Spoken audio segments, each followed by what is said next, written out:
Hello everyone, and welcome back to the channel. Have you ever felt a knot in your stomach when a family member says something that just feels off? They might tell you one thing, but their actions scream the opposite. It's like being told stealing is wrong, but then watching them take things without asking. This kind of confusion can be incredibly damaging, especially to that young, vulnerable part of you we call the inner child. Today we are diving deep into how to protect that precious part of yourself from these confusing and often harmful family dynamics. We'll learn how to shield your inner child when the world around you feels contradictory and unsafe. Think back to when you were a kid. The world was a place of wonder, but also a place where you looked to your family to understand the rules. You were like a little sponge, absorbing everything. Now imagine being told that being kind is important, but then witnessing constant arguments and harsh words, or being told to be honest, but seeing lies being used to get by. This conflict between words and actions is a silent killer of your inner child's sense of security and trust. It creates a deep-seated confusion that can follow you into adulthood, making you question your own judgment and feelings. This is what we call family trauma, and it's not always about big dramatic events. Sometimes it's the slow, steady drip of inconsistency that erodes our sense of self. Your inner child represents your most authentic self, your creativity, your joy, your vulnerability. When it's wounded by these experiences, it doesn't just disappear.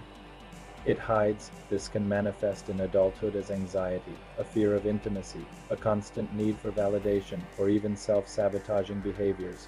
You might find yourself in relationships that mirror the confusing dynamics of your childhood, or struggle to set boundaries because you were taught that your feelings weren't a reliable guide. Protecting your inner child isn't about blaming your family. It's about acknowledging your own pain and taking back your power to heal and thrive. It's about reclaiming the joy and innocence that is rightfully yours.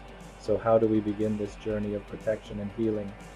The first and most crucial step is to acknowledge and validate your own feelings, that feeling in your gut when something doesn't add up. That's your intuition, your inner child, whispering to you that something is wrong. For years, you might have been told you're too sensitive or overreacting. It's time to unlearn that. Your feelings are valid. Your emotional response is your internal compass. Start by simply saying to yourself, "It's okay that I feel confused," or "It makes sense that I'm hurt by this."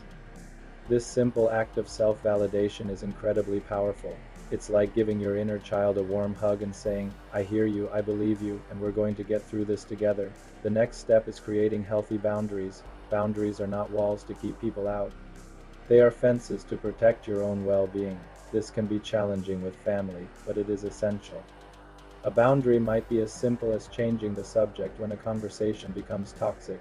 For example, if a family member starts criticizing you, you can say, "I'm not going to discuss this right now. How about we talk about the movie you saw last week?" It can also mean limiting your time with certain individuals. You are not obligated to endure behavior that harms your mental health.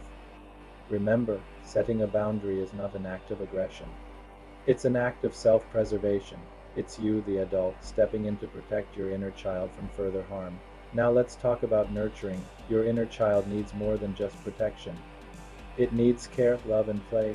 Think about what you loved to do as a child. Was it drawing? Building with Legos? Dancing around the living room? Make time for those activities now. It might feel silly at first, but reconnecting with play is a direct line to your inner child. This isn't about being childish. It's about being whole. When you allow yourself to be creative and spontaneous, you're telling your inner child that it's safe to come out and express itself. This practice of reparenting yourself involves giving yourself the unconditional love, support, and fun you may have missed out on. Buy yourself that coloring book, go to the park and swing on the swings. Let yourself be joyful without justification.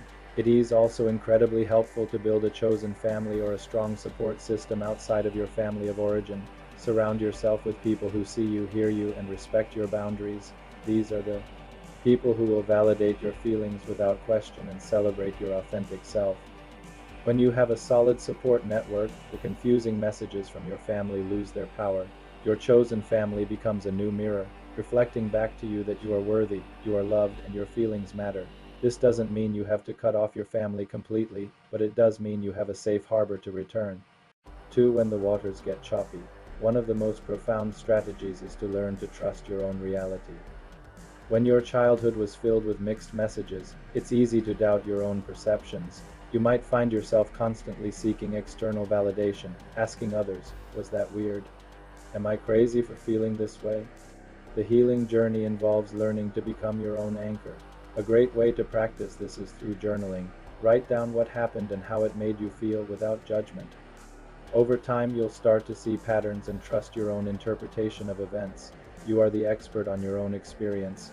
Reclaiming this trust is like giving your inner child a solid foundation to stand on, a foundation that can't be shaken by others' inconsistencies. Finally, remember that this is a process, and it's okay to seek professional help. A therapist, especially one who specializes in inner child work or family trauma, can provide you with tools and a safe space to explore these complex feelings. There is no shame in asking for guidance. It's a sign of immense strength. Healing is not linear. There will be good days and bad days. Be patient and compassionate with yourself. You are unlearning years of conditioning and building a new, healthier way of being. To recap, protect your inner child by validating your feelings, setting firm boundaries, nurturing yourself with play and joy, building a strong support system, and learning to trust your own reality. You are the guardian of your own innocence and joy. You have the power to break the cycle and reclaim the vibrant, happy, and whole person you were always meant to be. Thank you so much for joining me today. I hope this was helpful. If this resonated with you, please leave a comment below sharing one way you plan to nurture your inner child this week. Don't forget to like, subscribe, and hit that notification bell so you don't miss our future discussions. Take care and be kind to yourself.